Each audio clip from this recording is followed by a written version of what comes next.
We have Kevin in New York who wants to know what our problem is with premise 2 of the Kalam. Is that right, Kevin? Yeah, that's correct. So, okay, let's assume for a second that I don't have any problem with premise 2. I'm just not convinced of it. Okay. So where do you want to proceed from there? Well, somebody needs to prove that premise 1 is true, and somebody needs to prove that premise 2 is true. Yeah, so to this extent, I suppose that what I would then ask is how you might respond to the two traditional philosophical arguments that have been adduced in favor of premise 2. I mean, mind you, I just want to preface this by saying I'm not necessarily convinced by them, but those are the arguments from successive addition and the argument from Hilbert Hotel. So here we go. The Kalam cosmological argument. Premise 1, everything that begins to exist has a cause for its existence. Premise 2, the universe began to exist.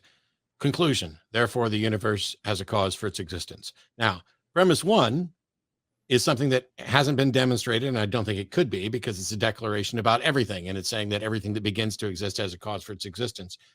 We don't know that that's the case. We don't know what the limits of causality are. But premise 2 is the universe began to exist. And this is subject to some problems, because what do we mean by universe? Are we talking about all that exists? Are we talking about the cosmos? Are we talking about multiverse? Are we talking about our local presentation of the universe? Because Big Bang cosmology seems to support the notion that our local presentation of the universe began to exist, but that time also began to exist along with that. And so there was no point without a universe. And so I have objections to both of those premises, but you can point it to as many things as you want about successive addition, etc. And the fact of the matter is, even if the Kalam cosmological argument is sound, it only proves that the universe had a cause for its existence. It's not an argument for the existence of a God, and therefore it's irrelevant. God isn't present in the premises or the conclusion of the argument. And so it's not relevant to the existence of a God. And until somebody can show me that here's what we mean by universe, and it definitely began to exist, in which case I'll accept premise 2, but I still haven't had any reason to accept premise 1. So the Kalam is a waste of time. Yep, I think you summed up my thoughts too. All right, okay. Thank you for saying your thoughts in a very eloquent way. I suppose that what my first question then is, in response to what you just said, is that when you say everything begins to exist as a cause is problematic because it's quantifying over everything, couldn't you then modify the premise to say something such as, if something begins to exist, then it has a cause? So instead of speaking about everything, you could modify it, but it would mean exactly the same thing. And how would you prove it? Because the everything there is still implied, and we don't know about causality in some circumstances. So you can change the wording of it, and it won't change the problem with it. If you change the wording to some things that begin to exist have a cause for their existence, I will accept the premise immediately, because some things that begin to exist have a cause for their existence is demonstrably true. But is there anything that didn't begin to exist?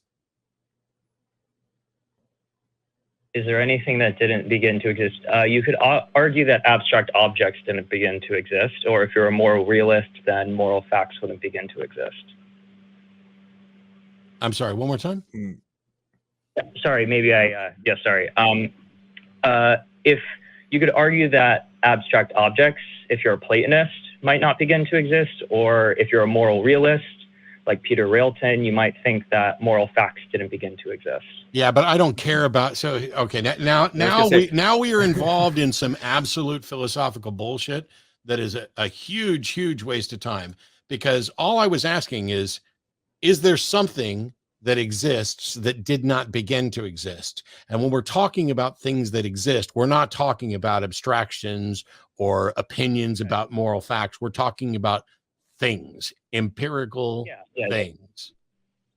Okay, sure. I understand that point, and I'll modify it slightly, and maybe this will be a little bit more grounded. Can we stop? Kevin, can you fix both premises of the Kalam? And if so, will that change the fact that the Kalam does not point to a God at all? Yeah. So Whoa. You just said yes, that you can fix that and it will make it matter, even though it doesn't point to a God at all. If you taking your criticisms on board, I think that if you modify the Kalam slightly, there's a more sympathetic interpretation that you could yield, such that the conclusion of the argument is more explicitly bears out the fact that the cause of the universe would have to be personal. Again, I'm not necessarily convinced by the argument, but I'm saying that I think that there's a stronger formulation that you could put forward. So when you attack it, you're steel manning the argument, so to speak. But yeah, I think there is a way of doing it. Are you going to add God to either of the premises? It's in the conclusion. No, sir. Nothing gets to be in the conclusion unless it's in the premises. That's an invalid structure. Are you adding God to the premises? Well, technically yes, because you argue that. Okay, let's hear it. Let's hear it, because now you no longer have the Kalam cosmological argument. You have your specific version of something that you're saying is similar to a Kalam cosmological argument that is an argument for God. So let's have it. What's premise one? Yeah. Right, sure. So this is from the Stanford Encyclopedia of Philosophy. So this is how one version goes. Everything that begins to exist has a cause of its existence. So that's just premise one. Premise two, the universe began to exist. 3, therefore the universe has a cause of its existence. Then premise. Oh, Kevin, stop, because now you're irritating me. Okay? I asked you if you were going to come up with a new version of the Kalam that included God, and you said yes. And what are you doing? You're reading the version that I just rattled off the top of my head. Okay, yeah. Sure. So I think that essentially what I'm trying to say, there is... Are you going to present an argument for the existence of God, or are we done?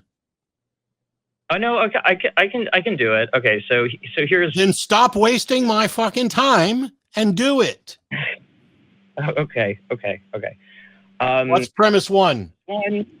Yeah, there exists a series of causes and effects and changes, and the number of earlier entities is either actually infinite or finite. Premise 2, if the number of earlier entities is finite, then either earlier and later entities are joined together like a loop, such that there is no first member in the series, or the series has a first member, in other words, a first cause and a first change, in other words, a first event. It is not the case. The number of earlier entities is actually... Goodbye, Kevin. Neither of your premises include the word God, and therefore God cannot be in the conclusion. I'm sorry that you've managed to waste time on an argument that doesn't do what you said it could do.